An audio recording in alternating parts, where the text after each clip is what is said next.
Hello everyone, and welcome to the Dice Commando YouTube channel. I'm Andrew, with you here as always. This is Go Again, a fabulous video cast covering the trading card game Flesh and Blood. This video and others like this one are possible thanks to viewers like you. Please show your support with a like and subscribe, and be sure to hit the bell notification icon so you don't miss any new videos. If you want to get involved with the channel, consider becoming a channel member. There are many benefits to channel membership, including access to our Discord, exclusive deck tech and strategy videos, and the opportunity to help create channel content. I want to sincerely thank all our channel members, as I truly couldn't do this without your support. You guys rock. Go Commando. Hello Flesh and Blood folks, welcome back to Dice Commando and Go Again, a fabulous cast, and spoiler season is upon us. It isn't yet where I am, but currently, as of the time I'm shooting this, it is just after 10 o'clock a.m. in New Zealand, which means spoilers should be hitting us like any minute now. So what I wanted to do, I had some meetings get canceled, so I got some time to shoot a little extra casting.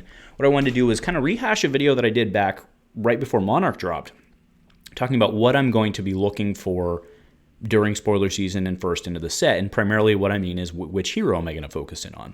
And, we can go back and forth on, how much money you have, whether you get all of them all, or, whether you want to focus on one or whatever, but, realistically, it's all about resources, and time is a resource. And everybody out there, regardless of how much money you have to spend or not, is going to look at one hero from this upcoming set of who they want to start out with, who they think is cool or whatever they want, right? So what I wanted to do today was kind of go through the criteria in my head of what I'm going to be kind of looking for when selecting a ELE, or a Tales of Aria hero.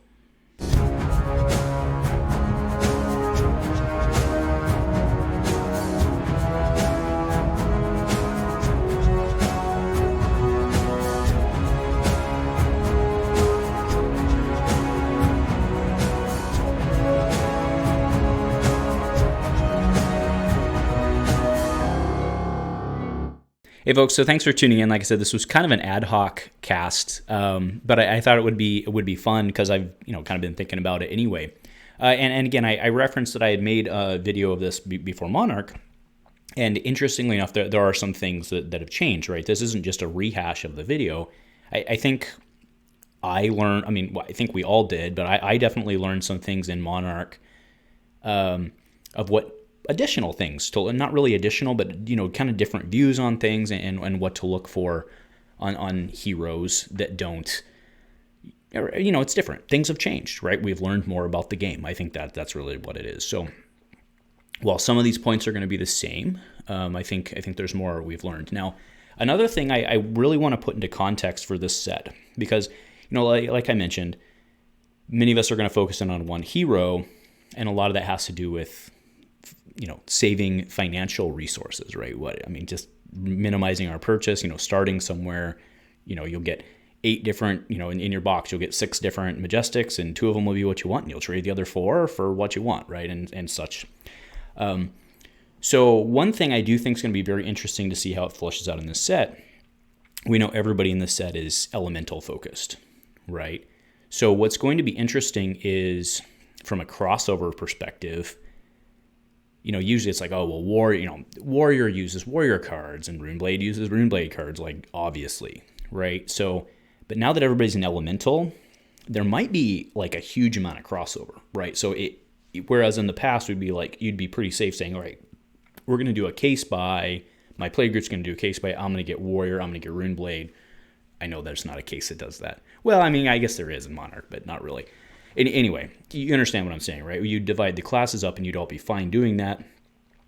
Maybe that won't work in this set, right? And maybe that's why there's only 3 heroes, is there's so much crossover. Anyway, we'll have to see how it fleshes out. But I do think that's a relevant discussion for this set of some of this, right, in terms of, maximizing financial resources. A lot of what you try to do there is focus in on one thing so that you can dial in and get maxed out on that, but you have basically nothing in the other. Well, in this case, if 66% of your cards can be used by all 3 elemental heroes, right, it does just then at that point become a maximization or an optimization of your time as your resource, right? So anyway, just put in that perspective. So number 1, and this was the number 1 before, it's the number 1 for me again.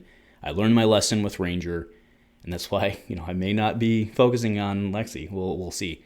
Is a weapon or weapons that do damage. Repeatable and non-dependent damage sources that you can do with one card in hand, right? You look at like a Bravo hammer, or even a Rhinar club, or the damn Kodachis, right? One card being able to going into your turn with one card that you can pitch that's not even a permanent spend, that can give you attack and an ability to just put pressure on, is, I think, a necessity in today's game. I really do have my concerns about, again, I have no question that Lexi's going to look awesome. But I have my concerns about Lexi at this point not having a repeatable damage source that she can do with one card in hand that's not a permanent burn. So we'll have to see where that goes. And, again, you can go back and look at the other video. I talked about it more at length, but I think we've, if anything, even with like Boltyn and Raiden, right, we've learned that you have to have a weapon that can do damage without having to do tricks, right? Because Raiden is worthless even with one card in hand, right? Raiden has to have two cards in hand at a minimum, and they have to be the right cards. So I think we've learned even more in this set how important a damage-dealing weapon is, right? So next, number 2, I'm going to be looking for what I call card intensivity. And I know that's not a word, right? But basically what I'm saying is, how many cards do I have to have in hand to have a turn, right?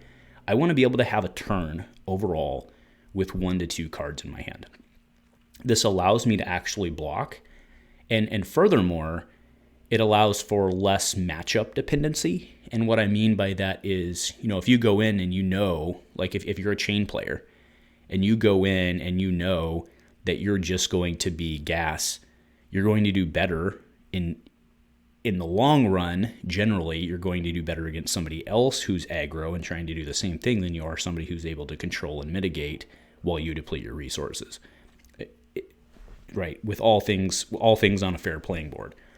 And maybe the Chane example, I don't get too hung about the Chane example, but you understand what I'm saying, right? If you just don't block and you depend on the other person and you're just trying to race the other person, you become far more matchup dependent than you would in a situation where you can change your playstyle. And that's why somebody like a Bravo, I really love this playstyle. I really love where he's at right now, because you can block if you need to and then throw something out. Or if somebody's trying to race you, you just crush the snot out of them, right? Whatever it may be.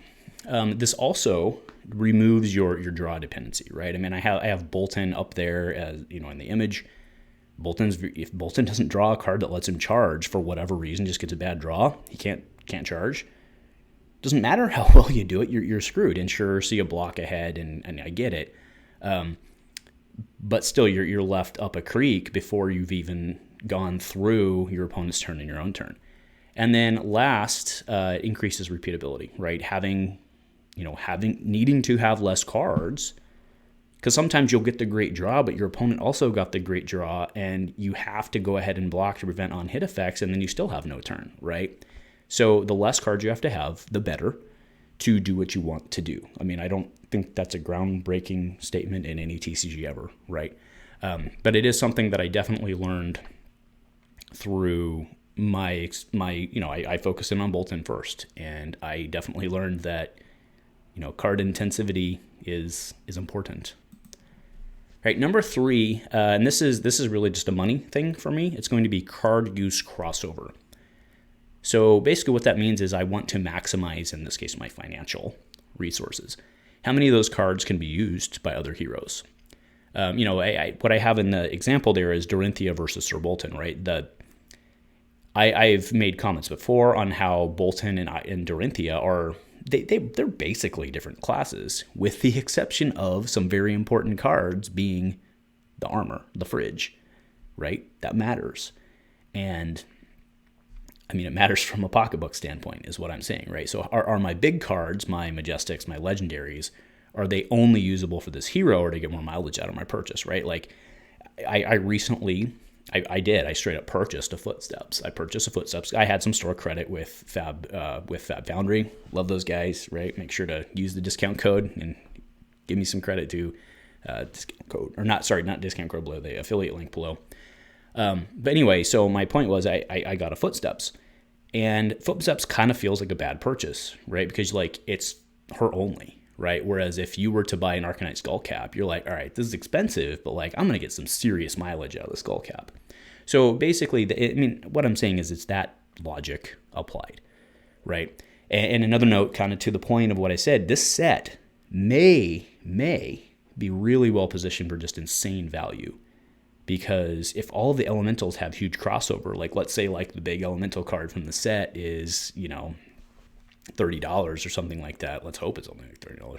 But if it's down there and you can play it now in all of your elemental decks, right? So I do think there's a chance that with the elemental crossover, we're going to get great value across classes, which is actually very interesting, which will actually make this a very high selling set, I think, but at least a high in demand set.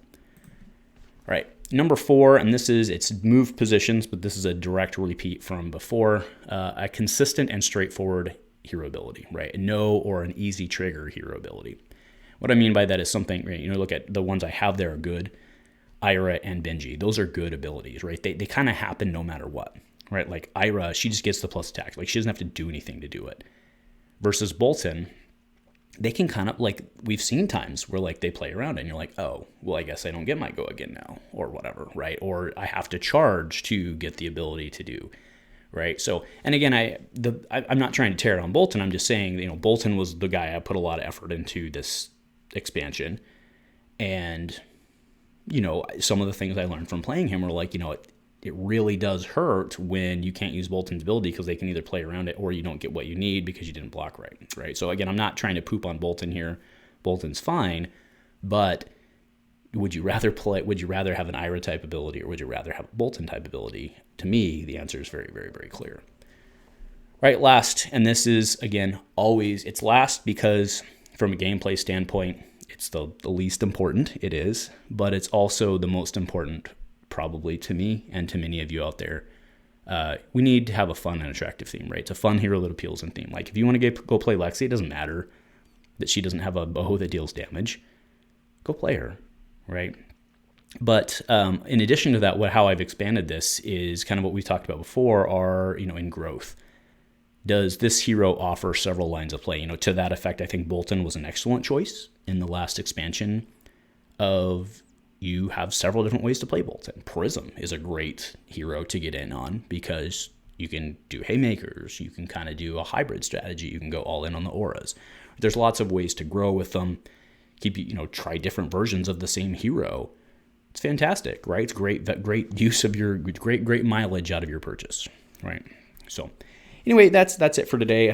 Like I said, please enjoy spoiler season, guys. I'm going to be here with you the whole time, doing as much as I can, tuning in. Probably like what I'd like to do is take summaries type stuff. So that'll be coming. But yeah, so this is what I'm going to be looking for primarily when I'm choosing which hero to go for.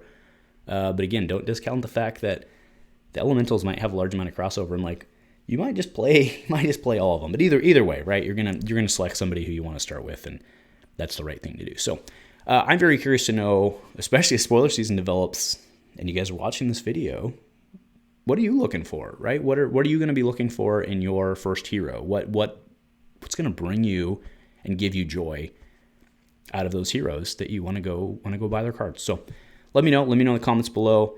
I really love the fact that you guys tune in. I appreciate it. That you're here for me to talk to. So anyway, thank you guys very, very much for tuning in. Don't forget, today, the 31st, until midnight tonight, is the last chance to get in on the giveaway for those sweet, sweet Herald of Protection cards. So make sure to like, subscribe, comment below, and you'll be entered to win. So anyway, folks, thank you very much, and go Commando.